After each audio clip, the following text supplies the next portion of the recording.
imkonim bo'lsa edi qaniydi shu on, qaysidir manzilga bilmadim qayon,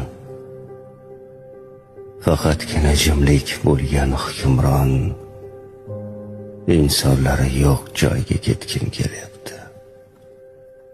Atrofimda bo'lsa edi viqorli tog'lar, qushlarning xonishi, yangragan bog'lar,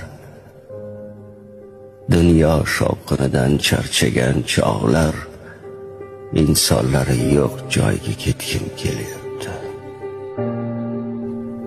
Tashvishlar, azoblar charchatdi rosti. Xayollar qaygadir qushday yelyapti. Buncha malomatkash axir odamlar, insonlari yo'q joyga ketgim kelyapti.